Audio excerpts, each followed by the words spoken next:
नमस्कार विद्यार्थी मित्रों, आज का अभ्यास शुरू करते हैं। तो काव्य एक तेरी है जमी स्वाध्याय से शुरू करते हैं। स्वाध्याय प्रश्न एक मैंने लिखकर फोटो भेजी है, आप उसमें से देखकर लिख लेना, बराबर है। प्रश्न दो, दिए गए भाव के आधार पर काव्य पंक्तियाँ लिखिए।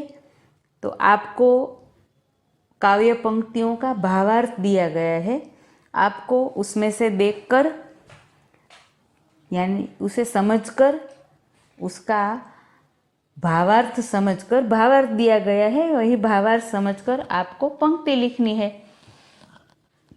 तो जो भावार्थ पहली पंक्ति का है, हे ईश्वर तेरी कृपा से मुझे शरीर और प्राण मिले हैं, चाहे जो भी हो तुम अपनी कृपा दृष्टि हम पर सदा रखना। पंक्ति कौन सी है? तो तेरी रहमत से हम सब ने ये जिस्म जहाँ पाए हैं, तू अपनी नज़र हम पर रखना, किस हाल में है ये खबर रखना। ये पंक्तियाँ इन भावार्थ की है। अब दूसरा भावार्थ है, हे प्रभु ये सारा संसार तेरा है, तू बड़ा दयालु है, तू हम पर अपनी दया दृष्टि रखना। तो पहली पंक्ति है, तेरी है जमी तेरा आसमां, तू बड़ा मेहरबा तू बख्शिश कर, बराबर है, ठीक है, समझ लिया। अब प्रश्न तीन, तो तीसरा प्रश्न आपको अपने आप लिखना है, कुछ भी मैं नहीं लिखवाऊंगी, आपको जो भी याद आए उसे याद करके लिखना है। कैसे? तो एक काव्य दिया गया है, अपूर्ण काव्य पूर्ण कीजिए। मेरी प्यारी प्यारी गाय घर की राज दुलारी गाय। तो गाय के बारे में काव्य है, दो पंक्ति दी गई है, आपको दो लिखनी है, लिख सकोगे ना?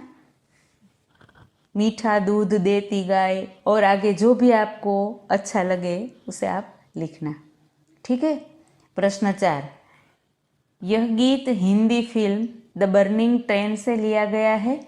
तुमने इस प्रकार की और भी प्रार्थनाएं सुनी होंगी, ऐसी ही कोई और प्रार्थना लिखो जो कि किसी फिल्म में हो।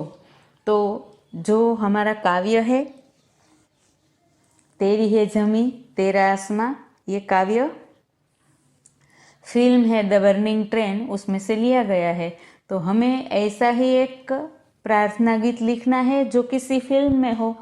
तो मैं एक प्रार्थना गीत आपको लिखकर फोटो भेज रही हूँ, आपको पता है वह गीत कौन सा है, क्योंकि आपकी कक्षा 6 की द्वितीय सत्र की हिंदी की पुस्तक में काव्य एक है, वही काव्य मैं लिखकर आपको दे रही हूँ। तो जो आपने कक्षा 6 में पढ़ लिया है, फिल्म है अंकुश, अंकुश फिल्म का ये गीत है, प्रार्थना गीत है, उसे मैं लिखकर फोटो भेज रही हूँ, आप उसमें से देखकर लिख लेना, ठीक है। अब प्रश्न 5 करना क्या है? तो प्रश्न 5 बराबर से समझना। इस प्रार्थना को अपनी मातृभाषा में लिखिए। हमारी मातृभाषा कौन सी है? तो गुजराती, हम गुजरात के हैं, हमारी मातृभाषा गुजराती है।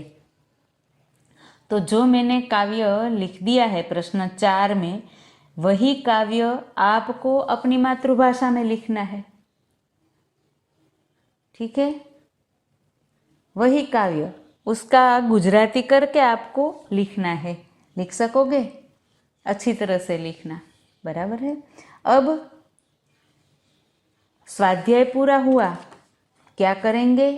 तो अब व्याकरण आपको देखकर लिखना है। मैं फोटो भेज रही हूँ, आपको उसमें से देख देख कर व्याकरण लिखना है, ठीक है।